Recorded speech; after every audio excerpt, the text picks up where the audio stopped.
Hi, everybody. Welcome back to the channel. I have got a fantastic new project for you today that I'm very excited about. It is just a fun, delightful bracelet with all the colors of the rainbow made into a gorgeous um, capture chain bracelet. Let me show you what I'm talking about because seeing is believing.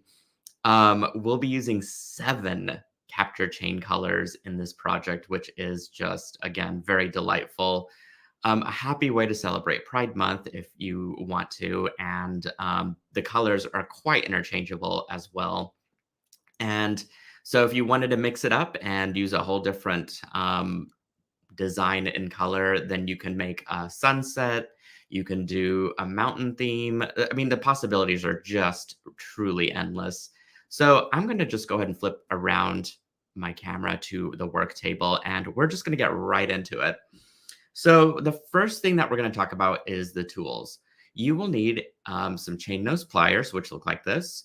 I prefer to use the Weber's brand. They're very high quality. They've lasted through many, many years and are just fabulous. So I highly recommend that brand. You'll also need a pair of cutters. The brand that I'm using for that is Lindstrom, and again, high quality pliers. They're quite economically priced, I think, and they just last forever. And so you can see with the wear and tear on the handles, I've had these for a little while, and they've cut through some pretty brutal things. And so they just continue to stay sharp, though. I love them.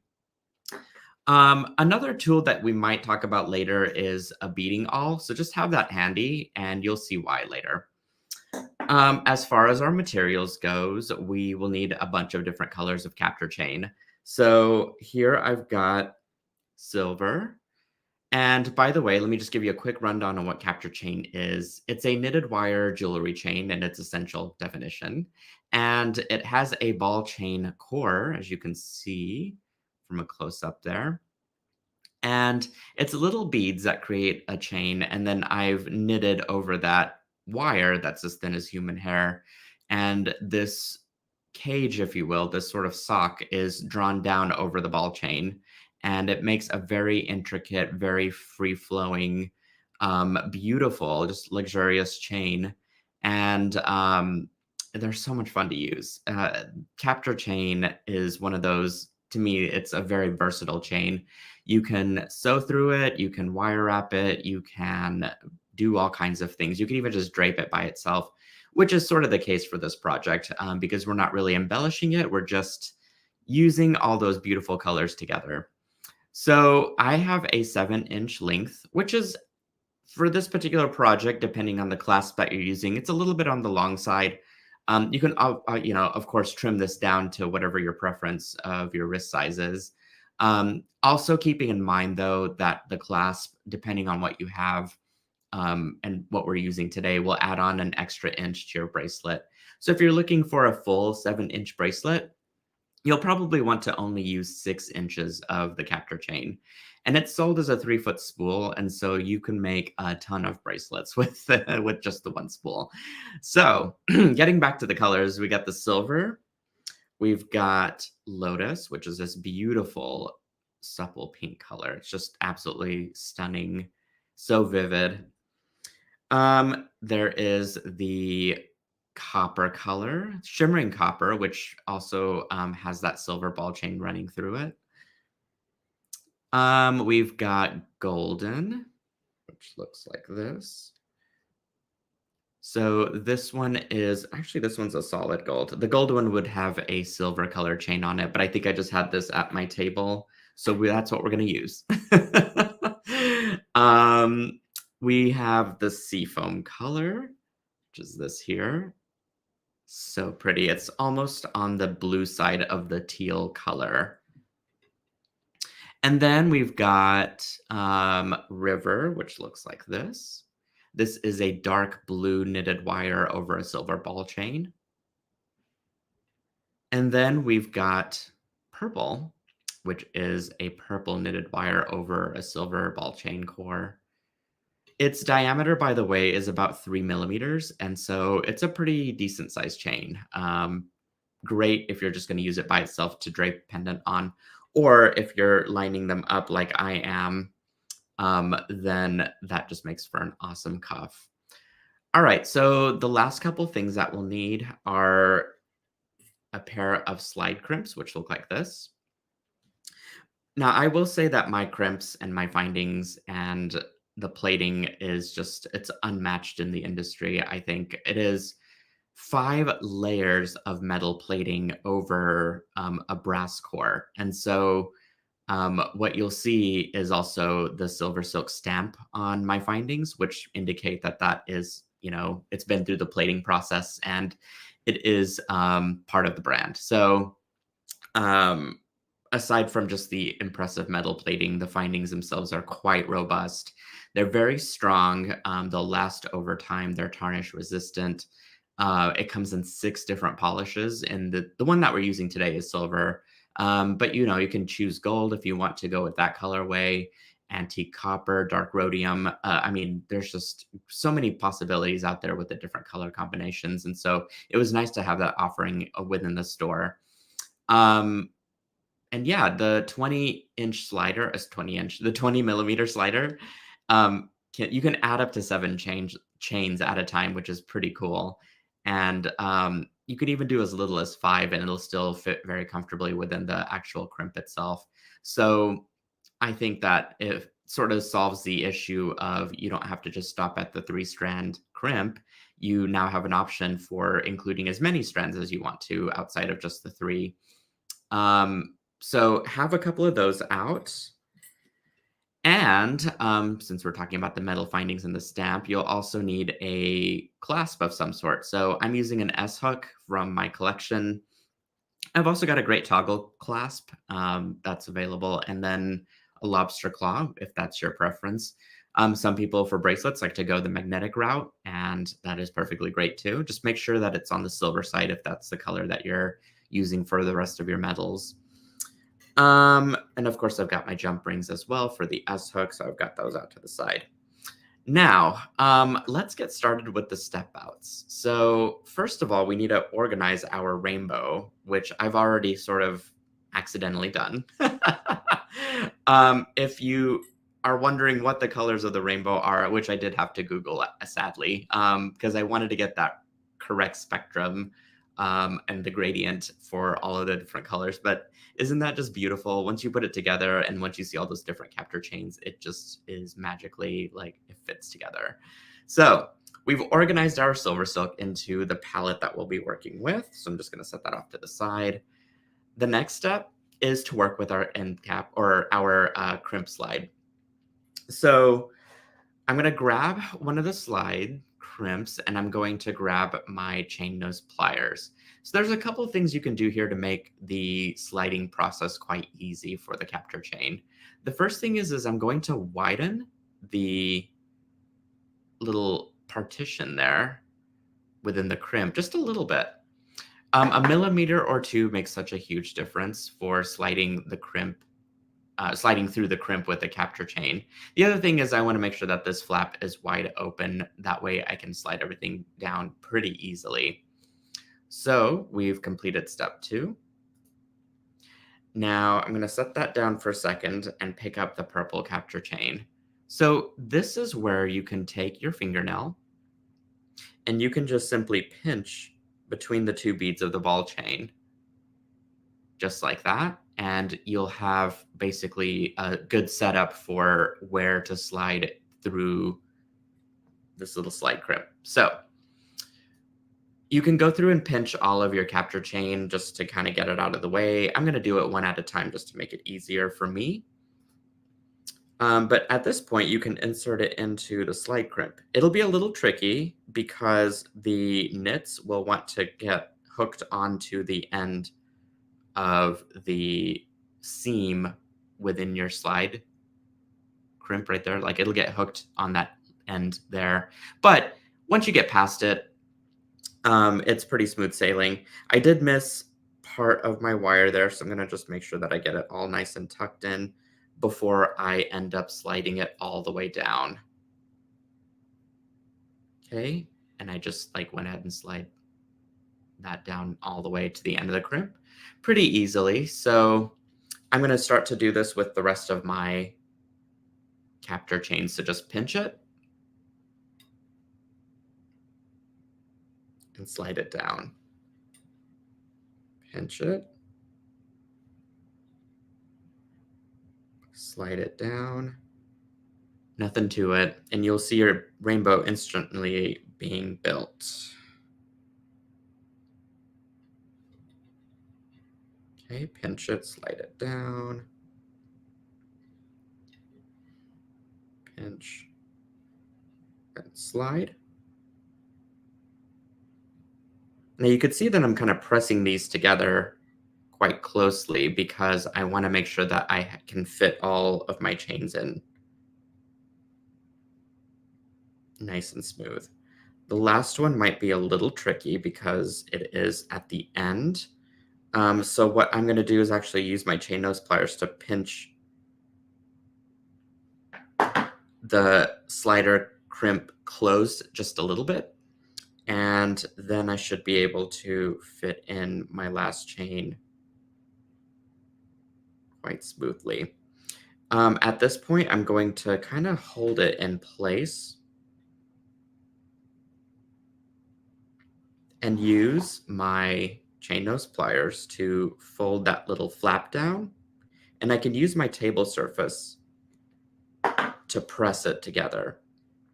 It's still a little bit open. I haven't quite sealed it all the way, but it gives you guys an indication of where to go. There we go. So now I have it all nice and secure with all of my colors there. Isn't that just beautiful? Oh my gosh. So at this point, this is where you want to make your final cut because you can measure and have an idea of where you want your bracelet to end. And for this one, because I've cut all of my strands at the 7-inch mark, I think I'm just going to eyeball it and use my wrist as part of the measuring here. And I think I'm going to cut it right about here. So what I would do is I would lay this down. I'd cut this first, and then I would lay it down flat on the table.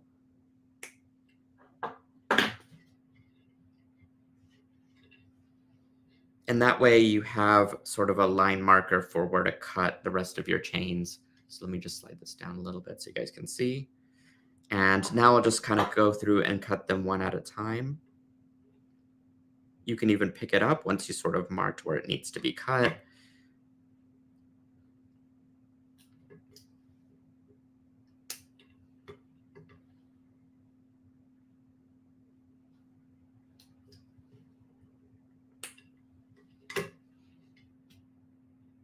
Okay, that looks good so far.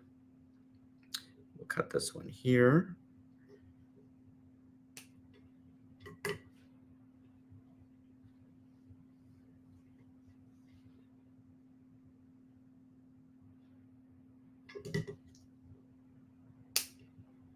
There. And finally, the last one here.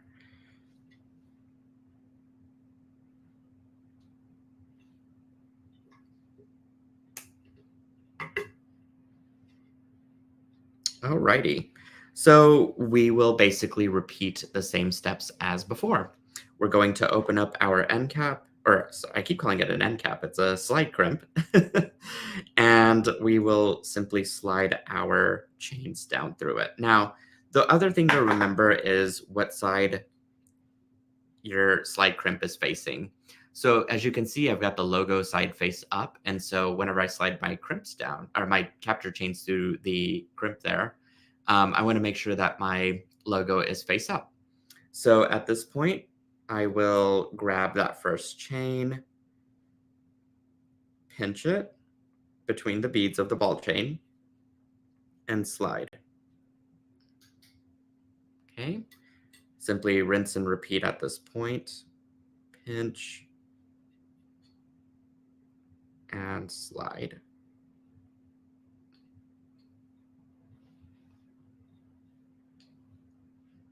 Pinch and slide.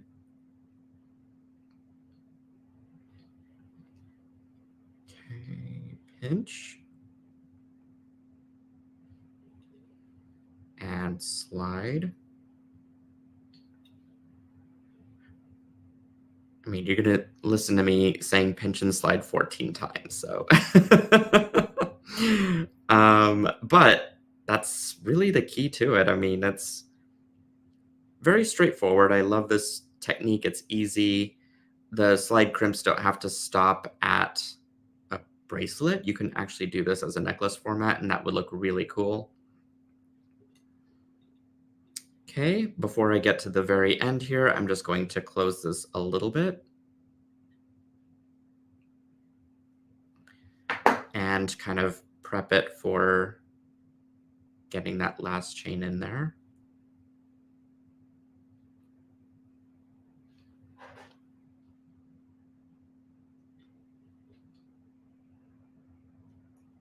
Okay.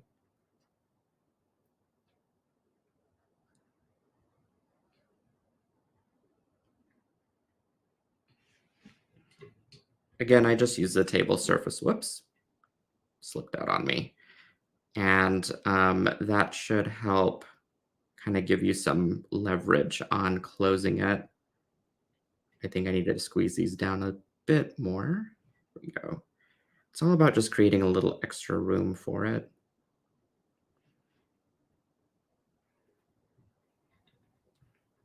Hopefully that will have stayed.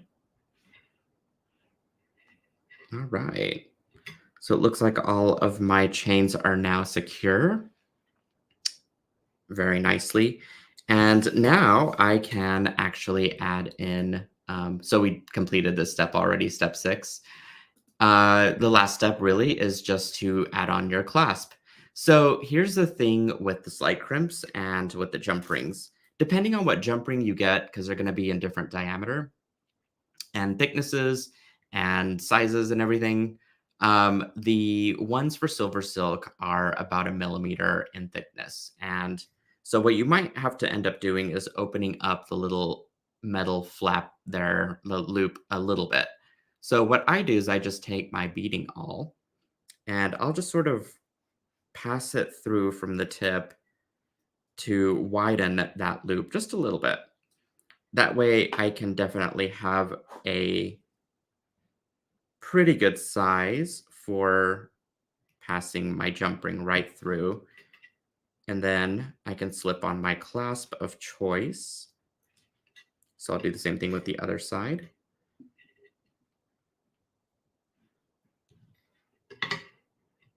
Okay, just open this up a little bit.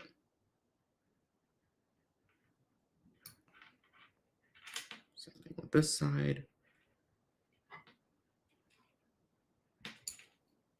Perfect. Hopefully that'll be big enough to slip my jump ring through.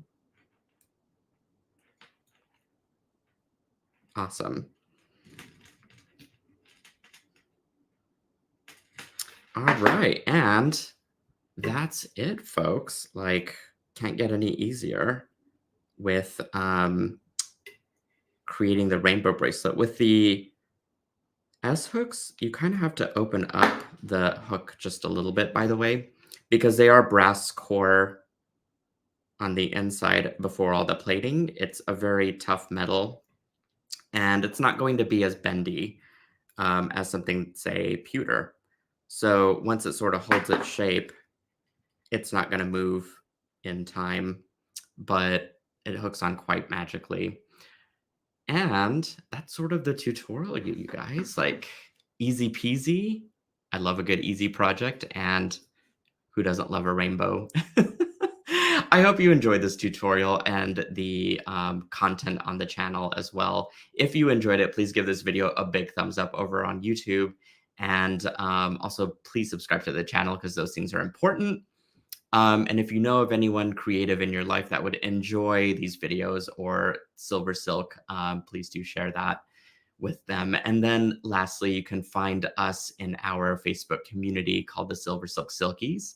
And it's just a fabulous little community of creative individuals who enjoy using SilverSilk in their designs and enjoy sharing their work and inspiring others to create including myself. And I get wonderful ideas and inspiration from those of you that are using SilverSilk. So thank you so much for staying with the community and doing beautiful things. You can also find us over on Instagram. There you'll find a giant catalog of different projects and styles and designs using SilverSilk and the 7 different lines of chains that I carry. You can also do your shopping at silversilkonline.com. And until the next tutorial, I guess just keep it happy, keep it fun and creative, and I'll see you guys next time. Bye.